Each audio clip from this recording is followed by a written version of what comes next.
back again. Today's book is Strega Nona by Tommy D. Paola, and this is during coronavirus time, during quarantine, for my grandchildren to appreciate and a way for me to stay connected to them. So here's our story today. Strega Nona by Tommy D. Paola.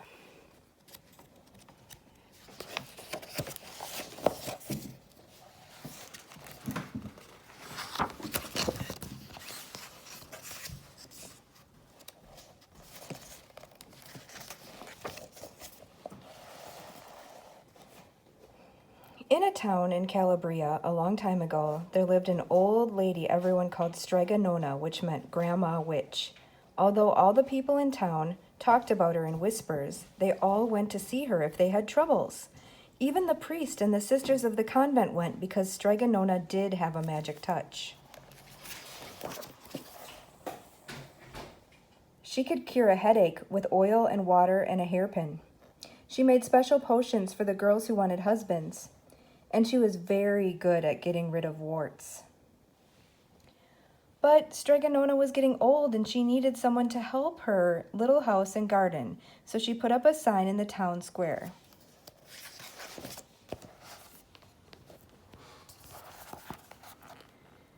And Big Anthony, who didn't pay attention, went to see her. "Anthony," said Strega Nona, "you must sweep the house and wash the dishes. You must weed the garden and pick the vegetables. You must feed the goat and milk her, and you must fetch the water. For this I will give you 3 coins and a place to sleep and food to eat." "Oh, grazie," said Big Anthony. "The one thing you must never do," said Strega Nona, "is touch the pasta pot. It is very valuable, and I don't let anyone touch it." "Oh, see, yes," said Big Anthony. And so the days went by. Big Anthony did his work, and Strega Nona met with the people who came to see her for headaches and husbands and warts. Big Anthony had a nice bed to sleep in next to the goat shed, and he had food to eat. One evening when Big Anthony was milking the goat, he heard Strega Nona singing. Peeking in the window, he saw Strega Nona standing over the pasta pot. She sang, "Bubble, bubble, pasta pot. Boil me some pasta nice and hot. I'm hungry and it's time to sup. Boil enough pasta to fill me up." And the pasta pot bubbled and boiled and was suddenly filled with steaming hot pasta. Then Strega Nona sang, "Enough, enough, pasta pot. I have my pasta nice and hot. So simmer down, my pot of clay, until I'm hungry another day." "How wonderful," said Big Anthony. "That's a magic pot for sure." And Strega Nona called Big Anthony in for supper. But too bad for Big Anthony, because he didn't see Strega Nona blow 3 kisses to the magic pasta pot. Oh no, what's going to happen? And this is what happened. The next day, when Big Anthony went to the town square to fetch the water, he told everyone about the pasta pot. And naturally, everyone laughed at him because it sounded so silly, a pot that cooked all by itself. "You'd better go and confess to the priest, Big Anthony," they said. "Such a lie." And Big Anthony was angry, and that wasn't a very good thing to be. "I'll show them," he said to himself. "Someday I will get the pasta pot and make it cook, and then they'll be sorry." That day came sooner than even Big Anthony would have thought, because 2 days later, Strega Nona said to Big Anthony, "Anthony, I must go over the mountain to the next town to see my friend, Strega Amelia. Sweep the house and weed the garden. Feed the goat and milk her. And for your lunch, there are some bread and cheese in the cupboard. And remember, don't touch the pasta pot." "Oh, yes, yes," Strega Nona, said Big Anthony. But inside he was thinking, "My chance has come." Oh, no. And as soon as Strega Nona was out of sight, Big Anthony went inside, pulled the pasta pot off the shelf, and put it on the floor. "Now, let's see if I can remember the words," said Big Anthony. And Big Anthony sang, "Bubble, bubble, pasta pot. Boil me some pasta nice and hot. I'm hungry and it's time to sup. Boil enough pasta to fill me up." And sure enough, the pot bubbled and boiled and began to fill up with pasta. "Aha," said Big Anthony, and he ran to the town square, jumped on the fountain, and shouted, "Everyone get forks and plates and platters and bowls. Pasta for all at Strega Nona's house. Big Anthony has made the magic pasta pot work." And of course everyone laughed, but ran home to get forks and plates and platters and bowls, and sure enough, when they got to Strega Nona's, the pasta pot was so full, it was beginning to overflow.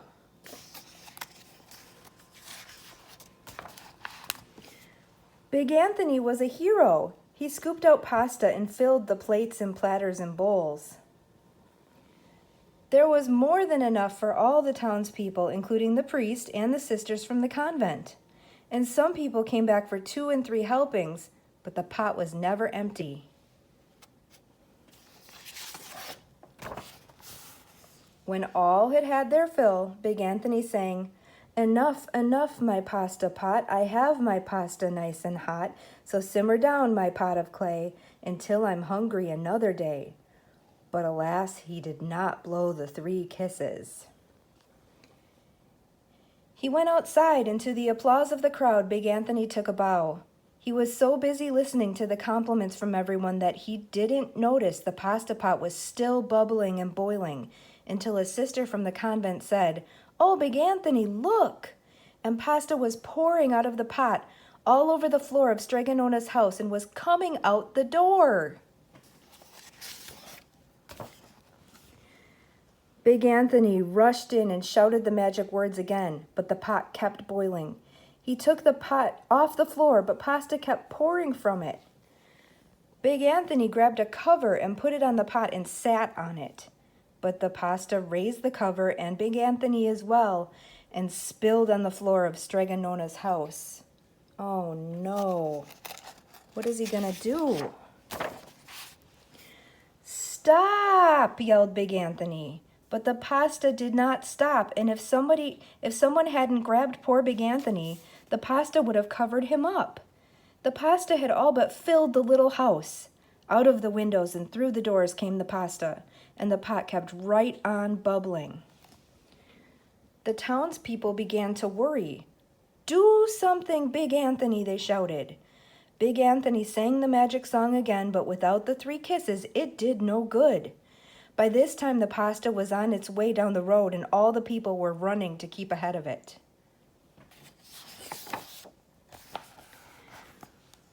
"We must protect our town from the pasta," shouted the mayor. "Get mattresses, tables, doors, anything to make a barricade." But even that didn't work. The pot kept bubbling and the pasta kept coming. Oh my gosh, look at all that pasta. "We are lost," said the people, and the priest and the sisters of the convent began praying. "The pasta will cover our town," they cried. And it certainly would have had Strega Nona not come down the road, home from her visit. She didn't have to look twice to know what had happened.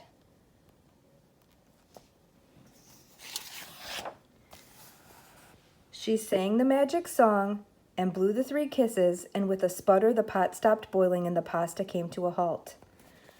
"Oh, grazie, thank you, Strega Nona," the people cried. But then they turned on poor Big Anthony. "String him up," the men of the town shouted. "Now wait," said Strega Nona. "The punishment must fit the crime." And she took a fork from the lady standing nearby and held it out to Big Anthony. "All right, Anthony, you wanted pasta from my magic pasta pot," Strega Nona said, "and I want to sleep in my little bed tonight. So start eating." Oh gosh. And he did. Poor Big Anthony. He ate and ate all that pasta until he felt sick to his tummy. Look at his big tummy. Oh my goodness. I bet you he'll learn his lesson. He won't ever do that again. The end. Strega Nona gets to sleep in her little bed. That's such a great story. One of my favorites. And again, this was Strega Nona by Tommy D. Paola. Thanks for reading with me.